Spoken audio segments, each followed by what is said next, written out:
He's the reason we're here. And I, as someone who travel around the world with him often, get to hear him constantly complaining and frustrated about how people misunderstand Bitcoin, have relayed information or theories about it, understandings about it that he just deems incorrect and is frustrated with. You can see that when he talks and when he does interviews. It emanates out. And he sometimes talks about his correct understanding and vision of Bitcoin as he birthed it to be, in pockets here or there. As we prepared for this conference, I said to him, why don't you just do a speech about that? Put it all in one place. Correct all of the misunderstandings you think are most important about Bitcoin. You won't have time to do them all, but if we are now celebrating the return to Genesis, Bitcoin, the way Satoshi envisioned it to be, who better than to correct the misunderstandings about Bitcoin and tell us about what Satoshi Vision really means than Satoshi Nakamoto himself. Greg S. Wright.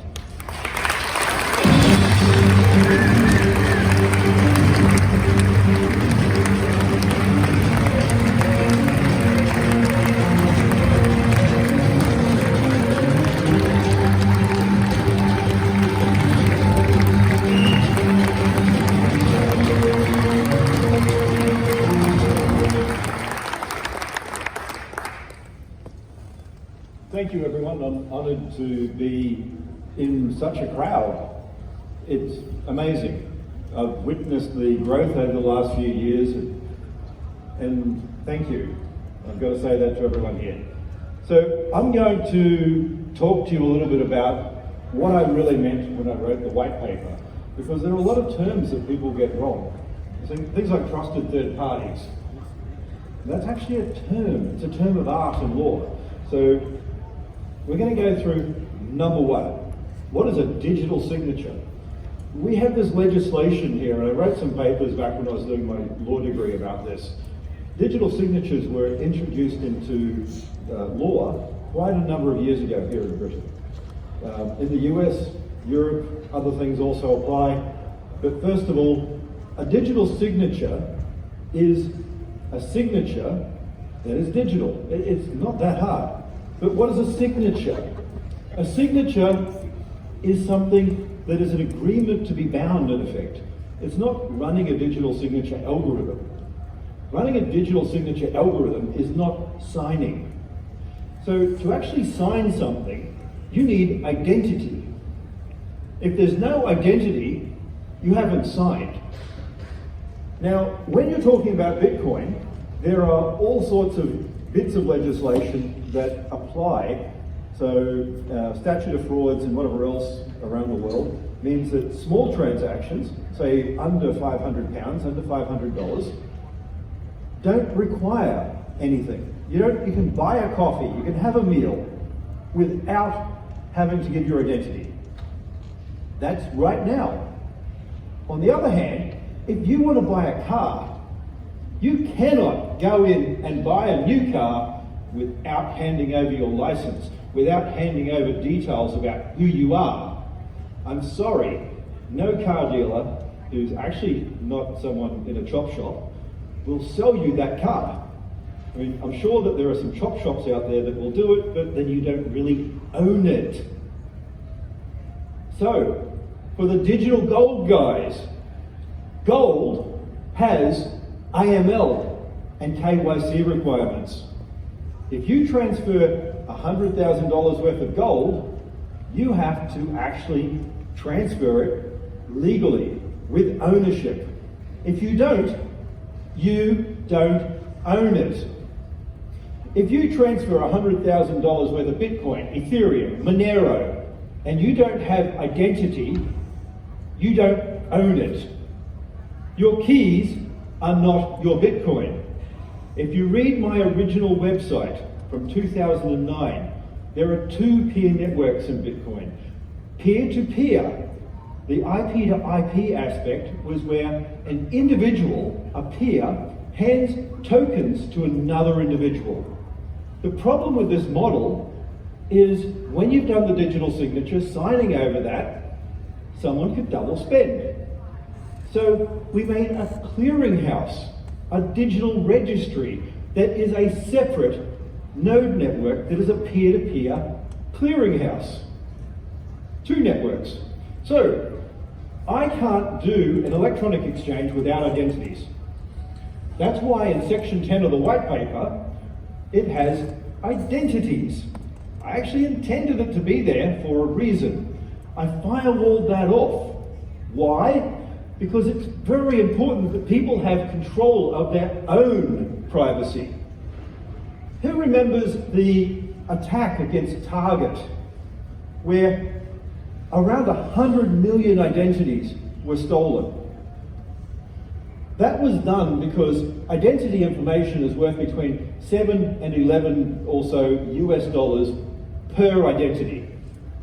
When you steal 100 million of those, that is a lot of money. Attackers will target these trusted third parties to get that information.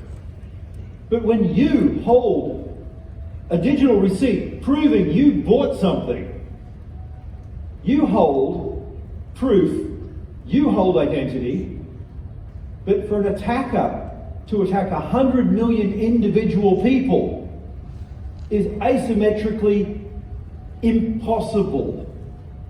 Imagine, instead of Target being targeted, they had to go to every single person, every household in America, and individually target people. It wouldn't have happened. Bitcoin is a security and privacy tool because you control your own information. So, a signature is an agreement to be bound. To be bound, you need to know who you're binding. But it doesn't mean micropayments matter, because no one cares about tracing 3 cents. If someone rips you off and steals 3 cents from you, you're not even going to pick up the phone and report it to the police. You just will never use that again, and you'll bitch to your friends going, that's a scammy site. That's it. No one will set up a website to steal 3 cents from you.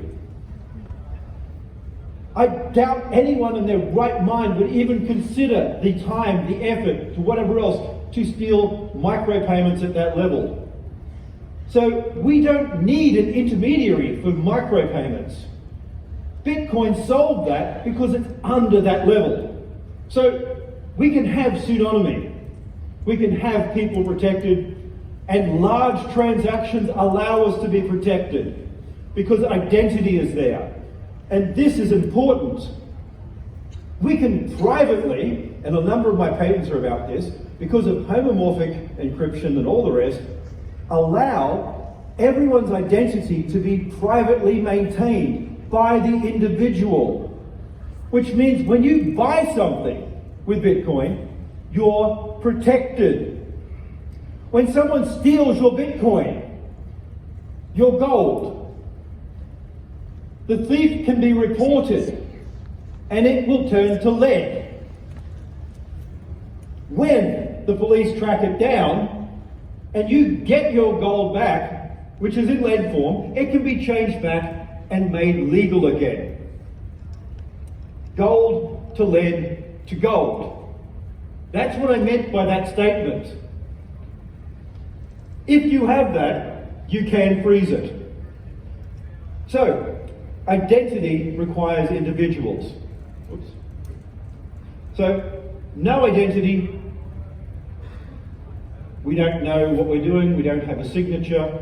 I'm sorry, it is not the technical boffin bit of it's a digital signature algorithm. It is a signature. Everyone should know what a signature is. You sign your name. You don't sign, hi, I'm a random anonymous person, I don't want to tell you who I am. Sorry. Trusted third party. A trusted third party is not a middleman. Bitcoin does not get rid of all middlemen. It does not get rid of all banks.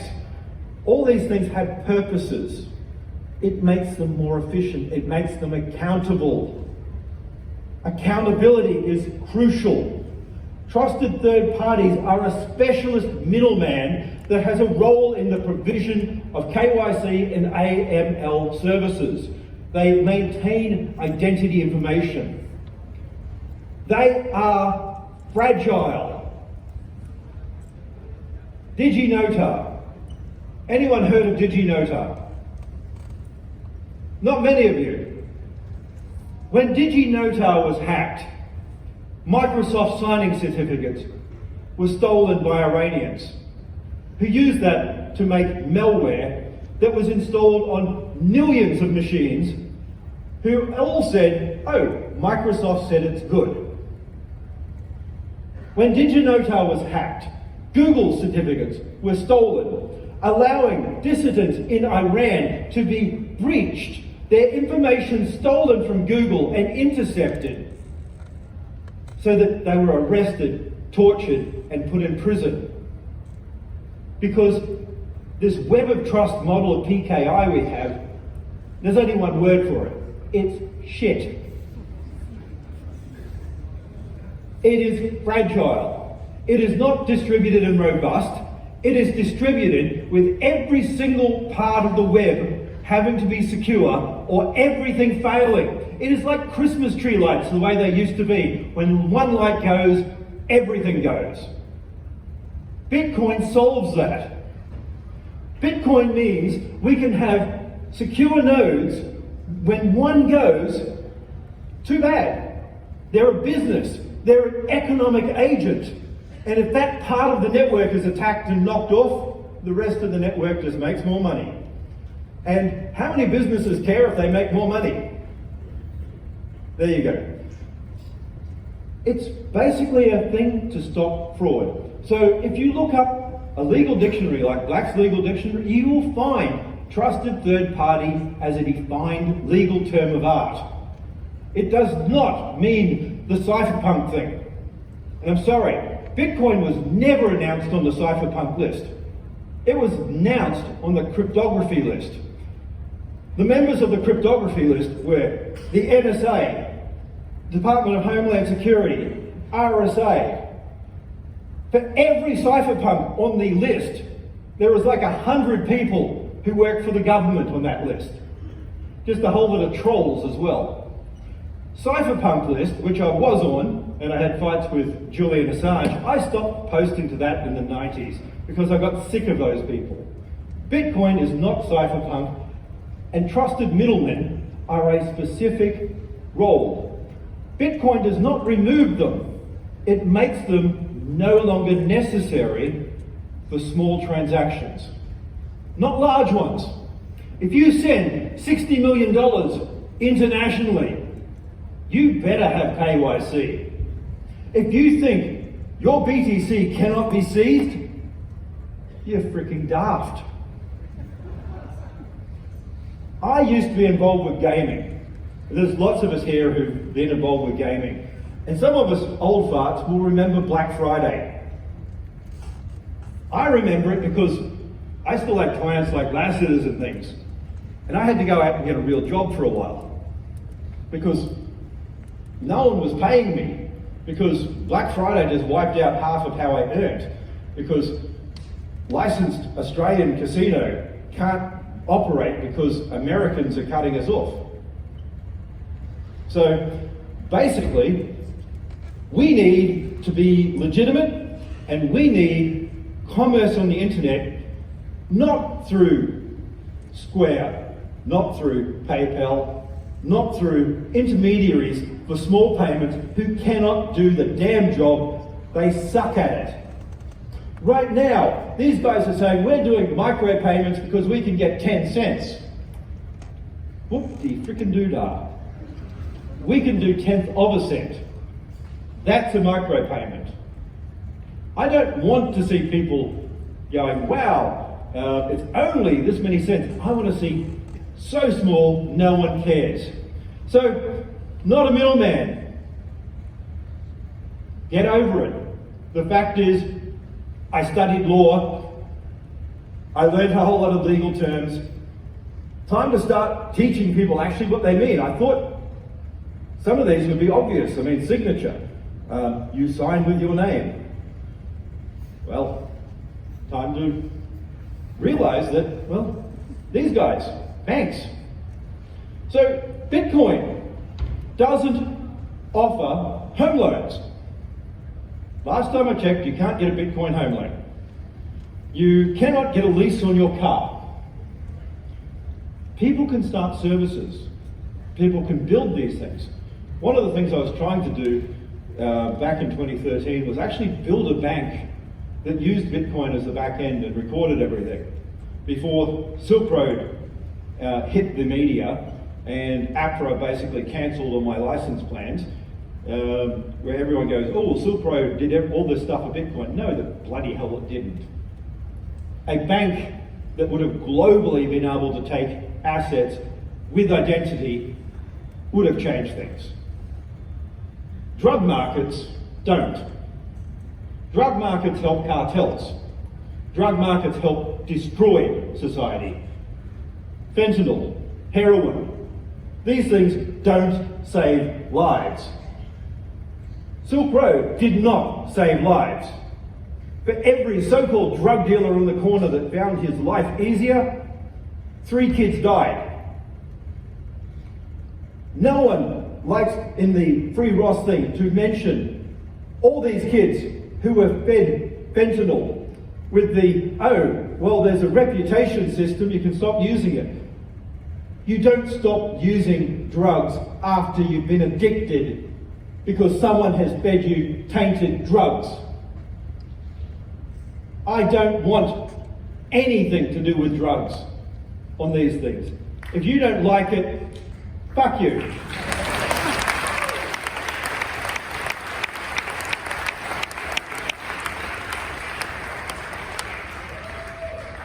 Peer-to-peer. If I'm negotiating with someone, they're my peer. I am a peer. You're a peer.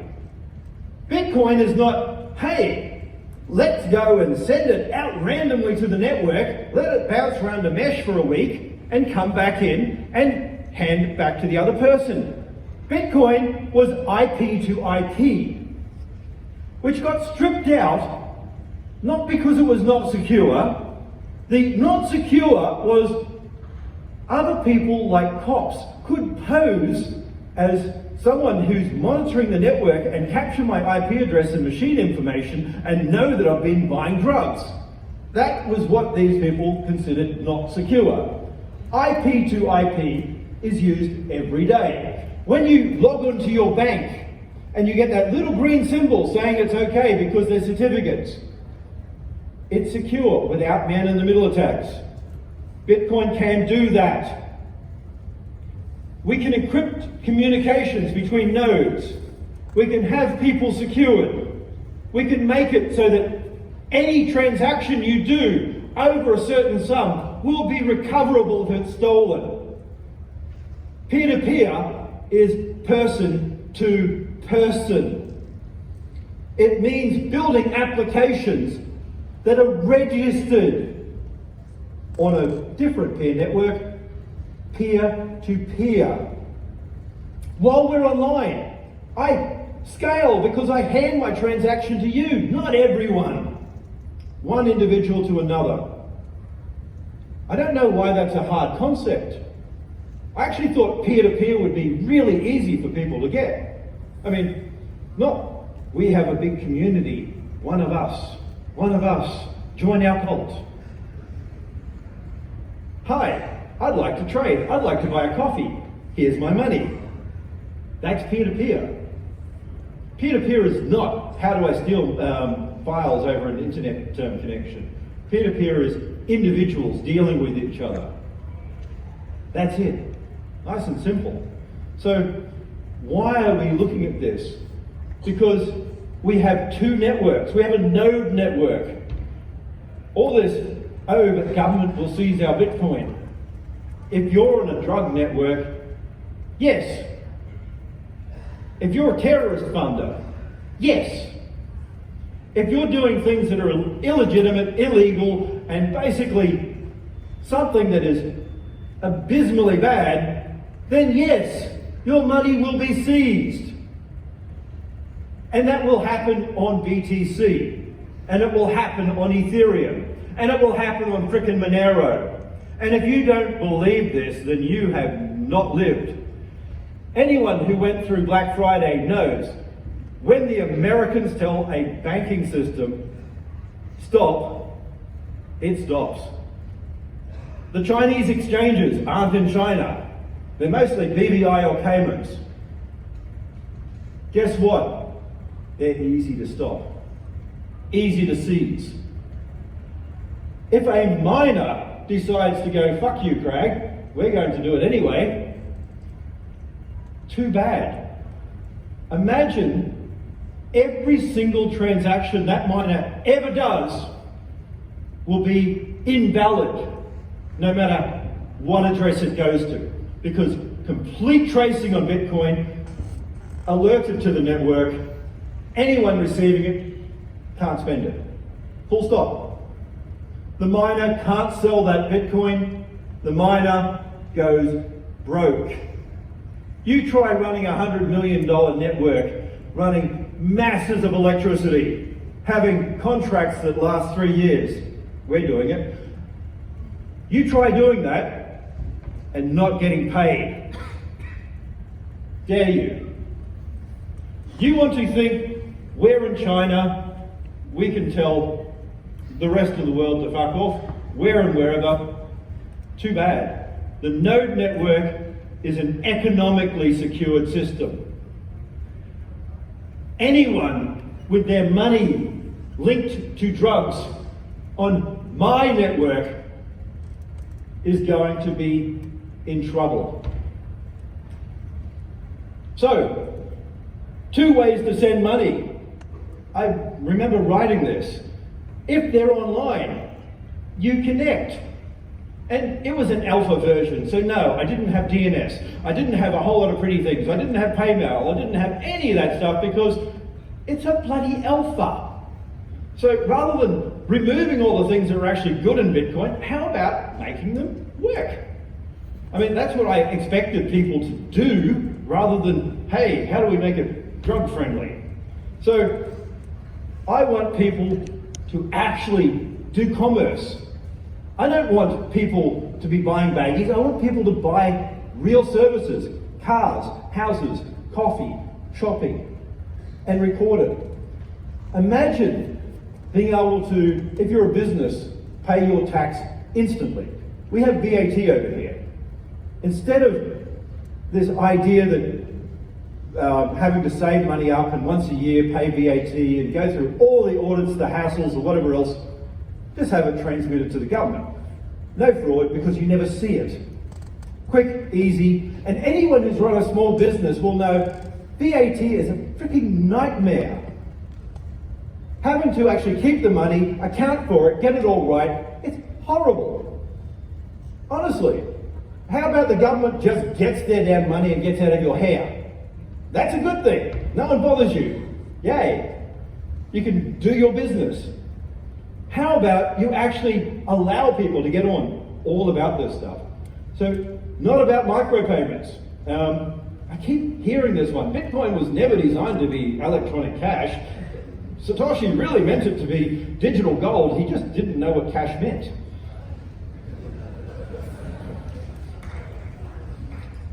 Yeah, so it was designed to provide peer-to-peer micropayments. This was the Holy Grail. This has been something people have been working on forever. Bitcoin was not the first proof of work system. Back in 1994, PPay, Rivest from RSA scheme, did all that stuff. Zuku knows all this stuff, so stop lying. Zuku was part of Mojo Nation, which I ripped some of the stuff off from.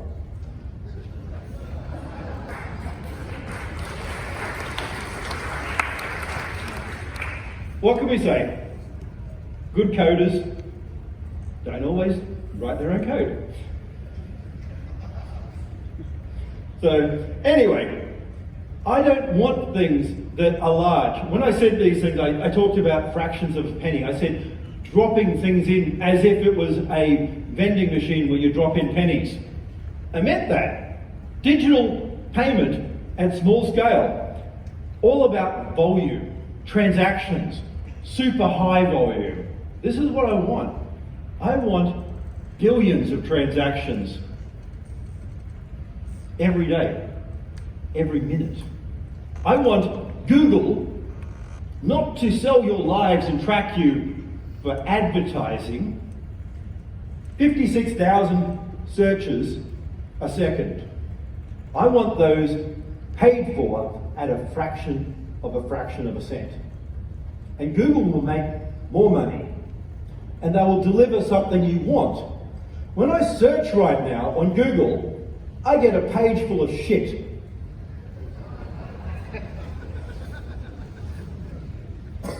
Because they sit there going, oh, I believe you talked about this 5 minutes ago. I should add that to your search. Hey, didn't you mention Hawaii? Would you like to go for a holiday there? No, I don't. So, quite frankly, I want to pay for my services. And even people in places like Africa who can earn money doing this, can set up peer networks, will at the same time not be disincentivized. Imagine you're a poor African guy and you can earn a few cents by doing uptime SV, and you can pay for all your searches of the day a tenth of a cent. I see that as a net positive. You make more money than it costs you if you're going to put a bit of effort in. You don't have enough money? Earn a little bit. Let your phone be used as a bridge in something like a peer Wi-Fi network that can be incentivized. Every peer network between 1991 and 2001 failed for one reason: no incentives. No one could make them work because no one had the right incentive model, because no one could get micropayments. So I want everyone to start thinking what this means. Micropayments matter. Decentralization.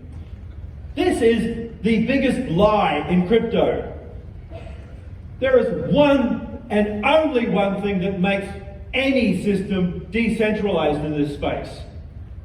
You can't change the fucking rules.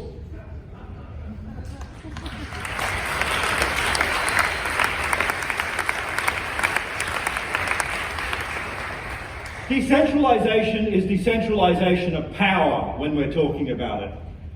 If I'm the Ethereum Foundation and I say, well, we're now going to move over to proof of stake and try widget application number 59 for this week and totally change the protocol again because it would be cool, then I am dictating.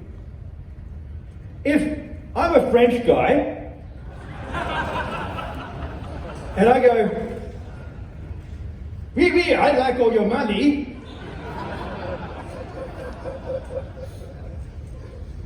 you should pay me because I'm French. I do like some French people, just one particular one that's a bit annoying. Then that's called not decentralized. It's not about voting the way that everyone says. You vote to enforce. Policemen enforce. Policemen in normal countries where everyone actually wants to live, not North Korea, policemen in those countries don't get to set the rules. Enforcement means you follow the rules. If you don't like the rules I created when I created Bitcoin, make your own. Compete with me. Just don't steal my damn database.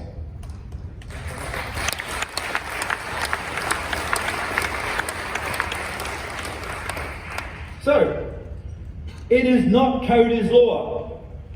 Code is law is a stupid idea made by children who think judges don't have any clue and law never keeps up with technology. Bullshit.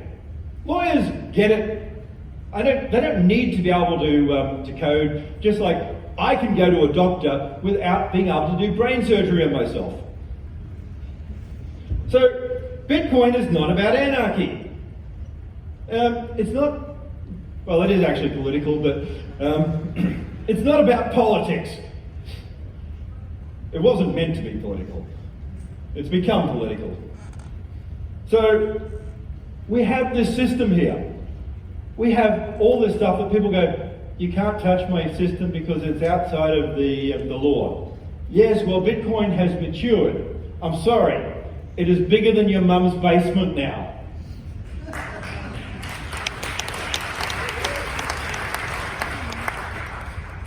People with real jobs who've actually gone outside and don't have sort of neck beards and know what a woman actually looks like outside of the porn page, will start to realise that people like to interact with other people. You know, physically. Sometimes we even share coffee. And if we had Bitcoin sort of in some of these shops still, we could buy coffee with Bitcoin. You know, use it, not put it under the bed and hope that it goes up in price until everyone in the world owns a Lamborghini, mythically. Because you never sell to get that Lamborghini because then you'll get two.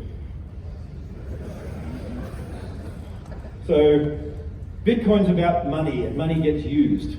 So, I want people to start realising peer-to-peer is cash.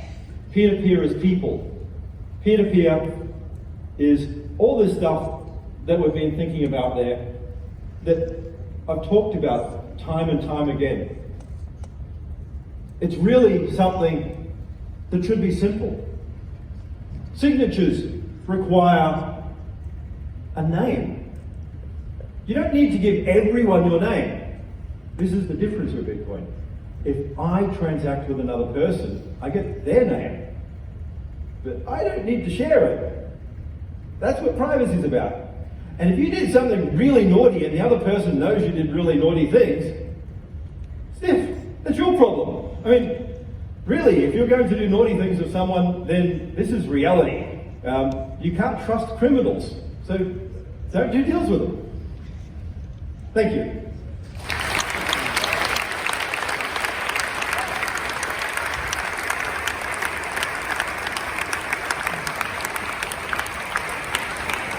Big round of applause for Satoshi Vision. Yeah, stand up. We can go into this moment.